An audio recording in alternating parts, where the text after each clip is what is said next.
This Thrive Loud episode is brought to you by Hinge Consulting. Success on Amazon hinges on well-executed strategies.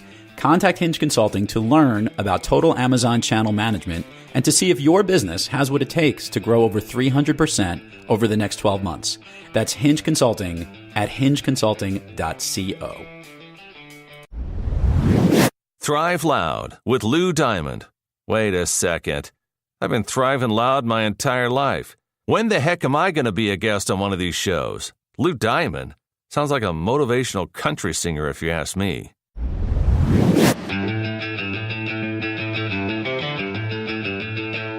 Now I'm getting really excited. Okay, this is the part where I'm going to get loud. Holy crap, here we go. I like telling stories. I learn best through experiences. Everything I do is because of everything I did. Talk about having maximum impact while having a ton of fun. When you can net through that, what you do leave behind for your listener will have more impact. Wow, bring it on.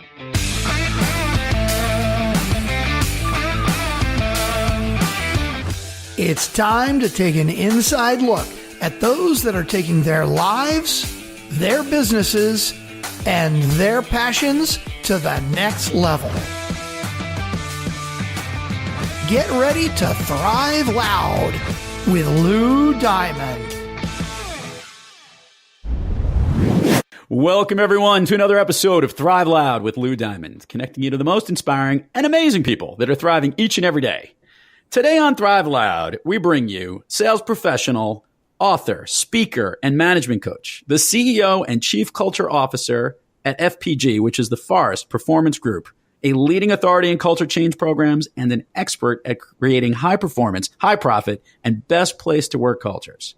He speaks all over the world hundreds of times a year, and we slowed him down for a quick pit stop to come on Thrive Loud. He's got the amazing hair, the trimmed beard, the suit, usually a really cool pocket square, and one freaking killer smile. Thrive Loud listeners, Jason Forrest. How are you, Jason? Good. How are you doing? I'm looking forward to our conversation today. I've got a lot of stuff to talk about. Jason and I are both C-suite network advisors. We are both speakers. We can probably go on forever, but I don't look nearly as good as Jason does. So we're going to make this a lot about some of the great things that he's got going on. And because he really does. You have a great way of, I love the effect that you have of really recognizing cultural change and how to make great leaders and a lot of different issues. So just getting a little personal right now, let's do this in a total spin around from what I normally don't do in the show. What's been happening of late in your world immediately, things going on, and then we will dive into some of these fun conversations. What do you got going on right now? Let's just say at the time we're recording this is May. This is going on in mid-June here. So give us a lay of the land if you could. Yeah. I mean, I would say the biggest thing right now is we have a new program we've just unveiled at FPG. It's called Executive Playbook. And it's a really cool concept. And basically the idea behind it is that, normally when you kind of think about a leader, you think about, measuring a leader's success or effectiveness. You measure them based on do people like them, or people respect them, are they following them? And so I believe that you measure a leader's success based upon the legacy they create. So how many people have they created that are as good as them or better than them? And so we have a whole new program that's really focused on that. And it's interesting when you ask people, how do you know if you're an effective leader? I mean, they tell you all really the wrong things. But then when you change their perspective and say, well, really the only way I'm measuring you as a leader is if you're a leader that can create leaders that are better than you. And so it's a really cool kind of concept to start kind of changing what your impact is versus anything else. Well, that's a great way to kick this off, Jason, because I know that there are leaders out there, and one of the biggest fears they have, and I've had discussions with lots of them in some of the companies and clients that I've coached with, there are leaders that, while they can't admit it, they're afraid of being surpassed or afraid of, maybe they like to hold on to too many things and not necessarily let go. Talk to me about some of the work that you do to help when you go into an organization like that, or you see those symptoms where the model of helping to spread great leadership throughout the organization, just as this program you're doing in FPG does. Tell me what you do to get them from recognizing the issue at hand and the steps that you do to take them to get them to this pattern of better leadership. It's a great question. I mean, so the big thing I have to help them recognize is that right now, again, that idea of how they really measure their success as a leader. And I just tell them exactly what you just said. I mean, I'm glad you brought that up. As I said, look, the number one chokehold that's going to hold you back from doing this is you creating people that are better than you, and then you wondering, well, what's really next for me if you're doing that.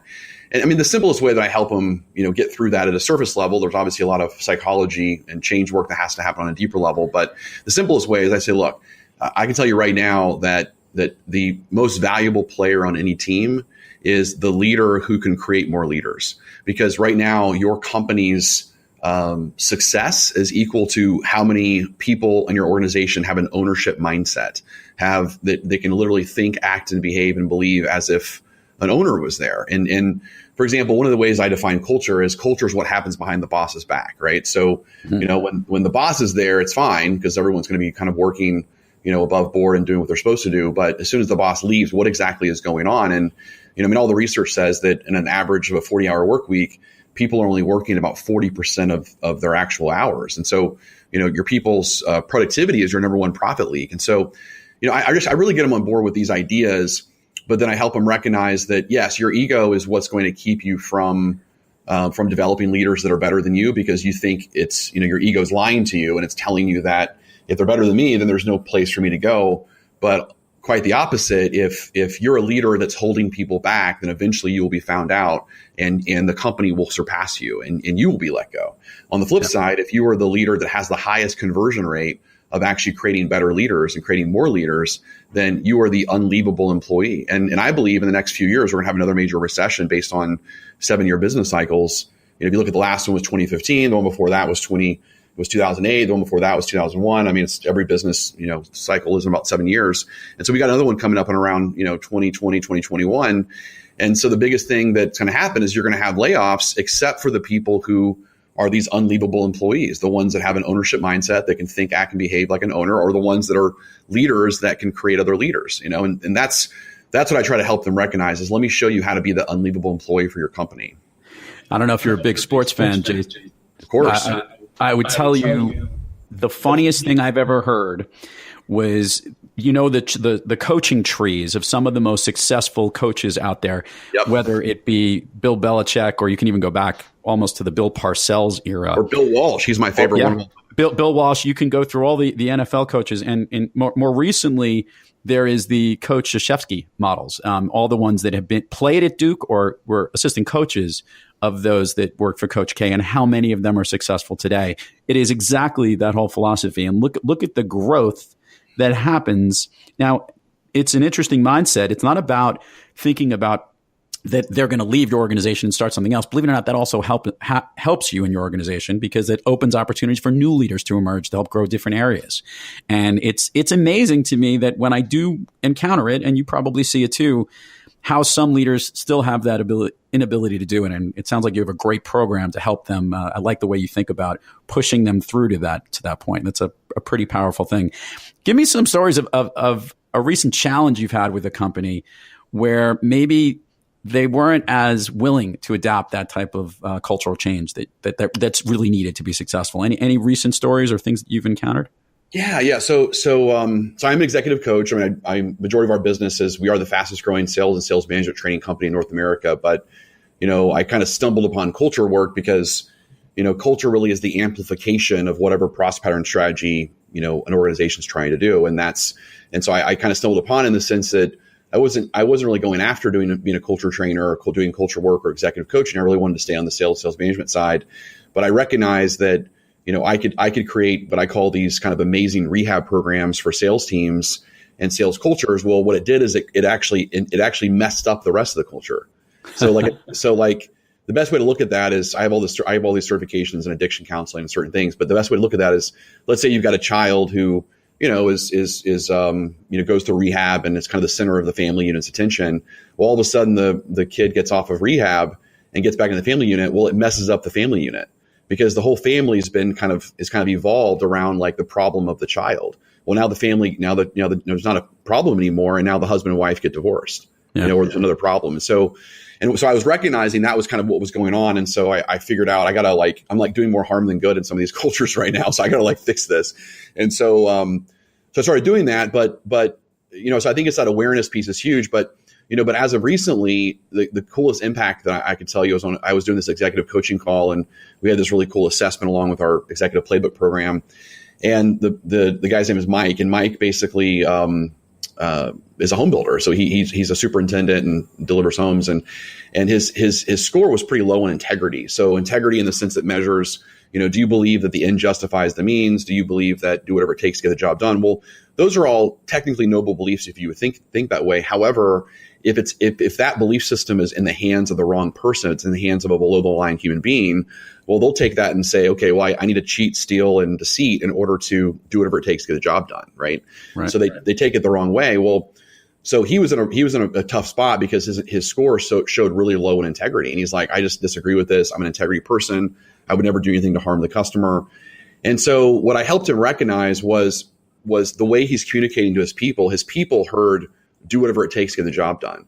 And I said, right now you're hiring correctly, but I said, what if all of a sudden you hire incorrectly and they take this from a route of let's deceit and steal and do the wrong thing. And I said, now you delivered a home that was incorrect and was not your stamp of approval. I said, how would that make you feel? And he said, that would destroy me. It's okay. So then I put him in what's called a therapeutic double bind. And I said, so, integrity is your highest value, but when it comes to what you're communicating right now, you're actually going to be creating people that have low integrity. And I said, how would that make you feel if you literally made an impact on people that was the opposite of your highest value and you caused them to be the opposite of you? And he said, that would destroy me again. And I said, so, okay. So then I just showed him how to communicate that differently. And, the simple way in that case was tell your superintendents, and he's the head of construction. So tell your superintendents to deliver the home as if their mother, brother, sister, grandmother was to live in the house. And every time they sign up on a house, say, before I sign off on this, before I look at it and approve it, would you be proud to present this to your mother? And, some people don't like their mother, so you got to give them other options. But, but anyway, so that was the one little shift for him that really kind of changed his life and got him to see things differently. But I mean, that's what it is. It's just these little millimeter shifts to kind of change perceptions, change people's lives. But that's it. I mean, that's the impact, and they just got to see things differently. Jason, let's rewind the clock a little bit here. Help me and the Thrive Loud listeners get a better understanding of before FPG was put together. You came from a different side of coaching and a different connection of what you were dealing with people and therapy and whatnot. Can you give a little bit of that history to bring us up to speed on why you kind of came into the path that you're on right now? Again, I mean, another one's like kind of stumbled upon type of things, right? So, my Sunday school teacher was Zig Ziglar, so I had that going for me, which is pretty cool, right? So that was a cool kind of thing. And my mom is a debate coach and speech teacher at a college level for the last 50 years, and about to be on her 50th year, which is pretty cool. And wow. My father owns the oldest jewelry store in North Dallas, and so I kind of always grew up in this kind of sales, communication, kind of positive belief environment, and I always grew up around listening to Silva Mind Control tapes on the way to family vacations with my father. And so I was kind of raised around that and programmed around that. And that was the impact and the legacy that I was given by my family. But I got into sales because sales to me is the lifeblood of America. And so that's what I was always raised by. And then of course stumbled upon, got promoted to sales manager. I was horrible as a sales manager. I mean, horrible. And I was like, this is awful. I felt overpaid. I was making over $100,000 a year to literally bring Starbucks to salespeople and be like, I call myself the overpaid errand boy for salespeople. I mean, it was just ridiculous. And so I really didn't like that job. I felt like I was overpaid doing it. And then all of a sudden this position came open to be a trainer, and my division actually got downsized. They were actually basically shutting down our division. And so I just happenstance, I said, hey, I really want to try out for this. I've always liked selling. I've always liked teaching people. But I know I'm kind of young for the position. I was 24 years old. And I said, but I'd like to give a shot for it. And so I had a video interview and I got it. I got it. And so, moved to Denver, became a corporate trainer, and then just really fell in love with, kind of the science and the art of how to change people's beliefs. And then what really became my passion for it is when the market shifted 10 years ago, and it was, we're kind of going through the great recession of, 2007, 2008. And that's when I started my company. I started my company in the worst of times. But I was really on a mission. And that mission was, you have all these kind of trainers out there that say, and speakers and authors that say, hey, we're trainers. Our job is to change behavior and change lives. But they don't do that. I mean, there's actually no measurable results. They can actually change behavior. And so I really felt like we were doing a disservice to the world by calling ourselves trainers but not actually doing anything, just giving people like new ideas and giving them new potential, but not actually unleashing them. And so I became obsessed with how do you figure that out? And that's when I decided studying really the great change agents out there and figuring out philosophies and strategies. And now we've won 5 international awards for behavioral change. But that's really where it came from. It came from this like almost kind of an anger of people calling themselves something they couldn't actually deliver on, Right. And so, but that's FPG. I mean, that's what we created 10 years ago. And I started my company literally going door to door in the Great Recession saying, hey, I've got a program that can, get you guys out of this bankruptcy you're in. And they would say, we can't afford you. And I said, great, I'll work month to month and I'll work for free at the end of 30 days. If I'm providing value, then pay my bill. If not, then you can't afford me anyway, because you're about to go out of business. And I literally started my business like that and, became $1 million revenue producer on my own in 12 months. And then now I got a company that's 21 people. So you never were really a good sales manager, but thank God you were one heck of a salesman because you were able to actually be a pro to figure that out. So and what does FPG look like today? What is the makeup over the last 10 years? Size of the organization? How many people are within it? Yeah. So we officially have 21 right now. We'll probably have I don't know, probably 30-ish by the end of the year. We're an Inc. 5000 company the last couple of years in a row, and just growing like crazy. I mean, it's really neat. The market needs what we have because I wrote this book recently called WTF, which of course obviously stands for Why Training Fails. Of course, right. And so, and again, it's one of those kind of Jerry Maguire mission statements that I created, which was, $164 billion is spent annually on training, yet 70% fails to reach its ROI. $164 billion, 70% fails. Okay. So again, it's just like, I'm just trying to cure the problem because, right now my hardest sales pitch I have to make is that training actually works because everyone's cutting budgets and they're like, I'm not going to train my people. It doesn't actually do anything, And so we've actually created a book. I created this book. It's really easy. You can read it in an hour. And it's basically, it's a how-to manual. It's our success stories over the last 10 years of how we're the 30%. I mean, we were in over 15 industries in 2017, over 15 industries, let's say 30-ish people in the full-fledged program. 100% of them made or exceeded their sales goals. So if you were to create FPG into a mutual fund, we would beat the small index fund by 2.5 times. No, I like it. I like that. I like the math. Math is good. Math is good. The math is good. So this is great. And by the way, you are a dynamic personality, a great speaker, obviously a great leader from all of this. I love to ask the Thrive Loud guests, whether you're traveling across the country or you're speaking to all these different people, we every now and then have off days. We actually have bad days. When you're having trouble thriving, who do you turn to get back on the thriving track? Or what do you turn to? Yeah, that's a great question. I mean, of course you have bad days. I mean, sometimes, I do have, like I said, we do have a best place to work culture, which is a pretty awesome thing to do that last couple of years in a row. And it's a really hard thing to do, but it's a really honorable thing to do. And, but yeah, I mean, there are days where I'm on the road and I come back on a Thursday and they call it, El Diablo Day. so Jason, El Diablo Thursday means, Jason's come back and is not happy with some of the things that are happening at FPG.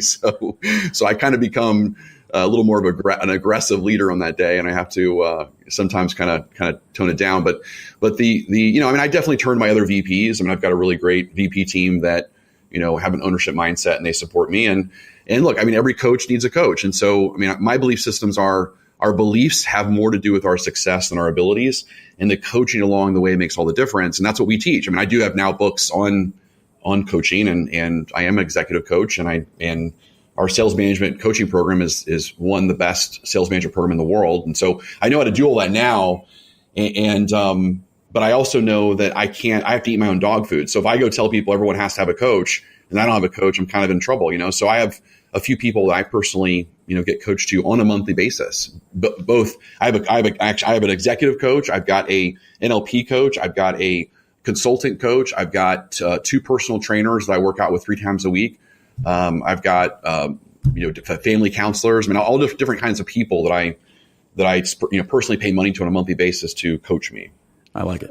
You're tapping into what you believe in, which is great. And this is actually a good question. As you were running through all this, and I always joke about incredible dynamic individuals like yourself, people who are thriving. They have lots of different things that they're doing within the world they're doing. You're speaking.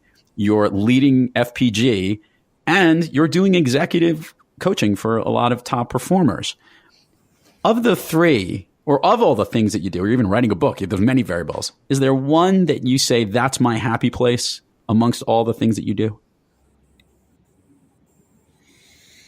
That's a great question, because I feel like for me, only ask great questions, Jason. This is what Thrive Loud is about. We got to push the envelope a little bit here. I mean, I would say I definitely like kind of fixing problems. I would definitely say that, in the sense that, like this last couple months, I've really got myself back on the sales side because I really wanted to break a plateau, and so I kind of took everything off my plate and kind of focused on that. I mean, for a couple of years ago, we had a culture problem, and so I called myself the Chief Culture Officer, which is still my title. Now I'm more of the Chief Revenue Officer. I would say, I mean, I love the variety of my life. I mean, I love selling. I love keynoting. I love coming up with new revolutionary concepts. I love creating. I'm a builder. I love creating great companies. I love selling. I mean, I can't say that enough. I mean, so I'm really fortunate in the sense that, I mean, every day, I guess I basically get to be on a sales call. Every day I get to do some sort of speaking. Every day I get to do some sort of coaching. Every day I get to kind of work on my culture and make a better place to work. I film 8 new videos every week in our video studio. I mean, so we get to do a lot of really cool stuff. So it really is. I know that sounds crazy, but it's really hard for me to say this is the thing, because I feel like each one kind of fills a void for me and kind of, fills the bucket. And then I go, okay, I filled that bucket. Now I'm going to go to someone else to fill a different bucket, So I really enjoy the variety of it. Awesome. And by the way, I was expecting you to just say the answer, yes, to all of the above, because when you do a lot of amazing things, it is tough to choose. It's like choosing children, between them to try and figure out what your favorite is. And specifically when you're doing all these great things that you have going on. Give us a short-term or long-term BHAG that you either have for yourself or for your business, big, hairy, audacious goal that you're thinking about, and then give a near-term something that you're working on, and maybe something even bigger that's way, way out there. Yeah, I mean, our simple goal is that we want to convince every single human being that we meet that they are enough. That's our kind of crazy vision statement that we use. From a more measurable perspective, we do want to be known as the kind of most renowned, most kind of go-to kind of league of their own sales and sales management training company in the world. So we do want to take that, that foothold from the Sandlers out there, the Richardson Groups, the Chief Globals, the whoever that person is, the challenger sales model. We really want to be known as, if you're serious about change, and that's the difference for us. I mean, we are very accountable for people. So we really are in a different product line than everyone else is, because we don't do one-day events, we do programs. And so, we want to be known as, if you're really serious about a sales intervention, really serious about behavioral change and really changing cultures and really doing it, and not just saying you're doing it to check off the box, then we are the solution. We're the Olivia Pope of behavioral change. You know who Olivia Pope is? Yes, I do. That's perfect. I like the description. And something is there anything personally for you, maybe a long-term thing that you're trying to strive for, something just for yourself? You can be selfish at this point, Jason. I just did a DEXA fat scan that I didn't like how much fat I have in my abdomen. So I want to change that. Hold on. I've seen you in person, man. You got to have high standards. You're pretty well put together. Come on. You're gonna laugh at this. So my doctor, we did this and the DEXA fat scan is like the hardest scan you can possibly do, because it measures bone mass and everything. It's just it's the gold standard. But anyway, and so he's like, "What are some of your goals?" And I said, "All right, here's the deal. I don't want like a crazy body, but I do want like a James Bond body. Like, can you give me like the, because I do drink, I do, have some cocktails every now and then, and I do have a great life, and I want to work hard, play hard." I said, I just want like the top 4-pack. I don't need like the crazy chiseled 9-pack or 12-pack or 16-pack the kids have these days. I don't mean an Abercrombie model, but I need like just the top 4. Can I get that? And he's like, yeah, you got to get your body fat down to like 15%. So I'm quite a bit higher than that right now. So I got to get some work to do. By the way, I love the description of the James Bond version, because I think there's kind of a different perception now. Like you and I are maybe we're dating ourselves a little bit here, but there's the Sean Connery, Roger Moore version of James Bond, and then there's the Daniel Craig guy who's like the biggest badass hard guy out there. Yeah, I want that guy. That's what I mean by that's because he's got like a 4-pack. He doesn't have like an 8-pack, but it works enough. They're showing it. It's a good dad buddy. All right, man. Good stuff. Okay, so give all the places where people can find Jason Forrest, where you can find FPG, all those social media plugs. This is your window to just open up anything, books, things, where people can go, links. It comes off better when it comes from you. Sure, of course. So it's just www.fpg.com, stands for Forrest Performance Group, but fpg.com. And definitely we've got some pretty cool stuff. Got a Big Idea newsletter that comes out once a month, and just different things. The book that I'm into the most right now, and which the book I'm into the most right now is actually Whole Brain Child, which is a really great parenting book. The parents out there, I've got a 10-year-old and 9-year-old, and I'm telling you, it's really awesome. It's basically like the neuroscience of parenting. So it's highly recommend that book that's out there. But that's so you get it. So if you subscribe to that, you basically would get every month kind of the insights that I'm thinking about at this moment. So very cool. And then social media, we'll put all the links and everything on your show page here, so people can click and find you. And now, Jason, the signature Thrive Loud question: what is your all-time favorite movie?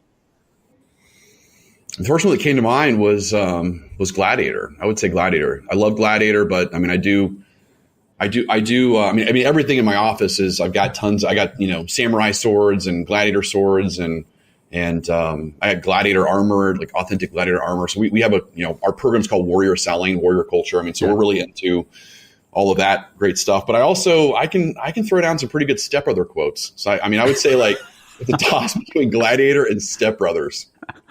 So from I like from the serious to the fun. Step Brothers, when they could build bunk beds is one of the best scenes. It's awesome. It's awesome. You can't watch the movie enough. I just want to know if there actually was a script to this movie, or just the two of them just ad-libbed the whole thing. And because there are times it feels like that whole entire interaction between the two of them was not planned. I'm sure majority of it was probably improv. It was probably just them having a great time. I have my own personal connection to the movie Gladiator, in that when I saw Gladiator, that was the eve before my son was born. So we were this close to calling him Maximus, but we held back. So That's awesome. That's awesome. It's awesome. Jason Forrest, thank you for coming on Thrive Loud. And I guess, to be cliche, but also rather very potent, thank you for helping us see the forest from the trees. Yes, it's a great quote. You should trademark that one. I should. I don't know if it'll go as well as some other things that I could come up with, but thank you so much for coming on, man. This has been great.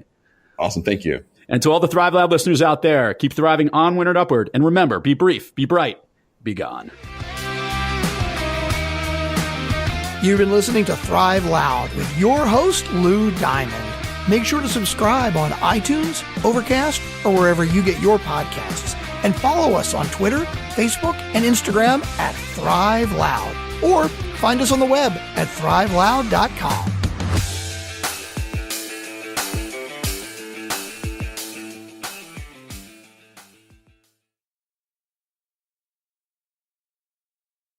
Lou Diamond, funding broke college kids since 2017.